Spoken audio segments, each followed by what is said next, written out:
Alright, today we're starting on something a little bit new. It ties into what we've been doing here lately. It deals with percentages. So what we're going to do today is we're going to find a percent of a number. So if I say find 35% of 100, then we're going to switch over here and follow these steps. To find the percent of a number, you change the percent to a decimal, and then you multiply it by the number. So I had 35%, so I changed that to 0.35, then I'm going to multiply it by the number I had, so by 100.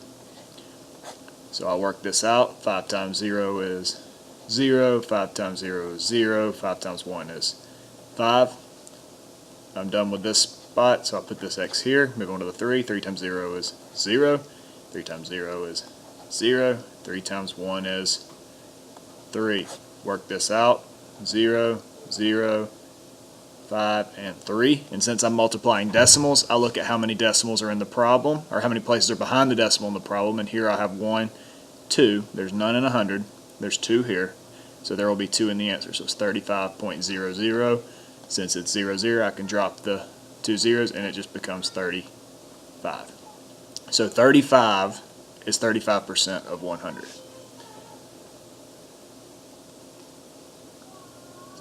Going back to this, read it. I want you to write this on your desk at this time. So pause the video and write these 2 steps now.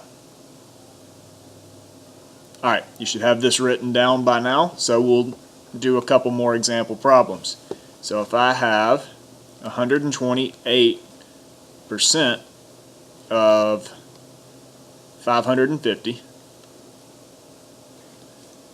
I refer back to this, change my percent to a decimal. So this becomes, I move my decimal place over twice, it becomes 1.28, and then we multiply it by our whole number. So 550 times 1.28, and then we work it out. 8 times 0 is 0, 8 times 5 is 40, so 0, carry my 4 up here. 8 times 5 is 40, plus 4 is 44, so 4, and then 4. I'm done with the 8, so I'll move on to the next place. Since I marked that X out, mark this one out as well. And I'm done with that as well. So 2 times 0 is 0, 2 times 5 is 10, carry my 1, 2 times 5 is 10, plus 1 is 11. And notice how all of my numbers are staying lined up. I don't have the neatest handwriting, but everything's still in line.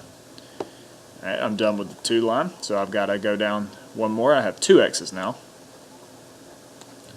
And then scribble that out because I'm done with it. 1 times 0 is 0, 1 times 5 is 5, and 1 times 5 is 5.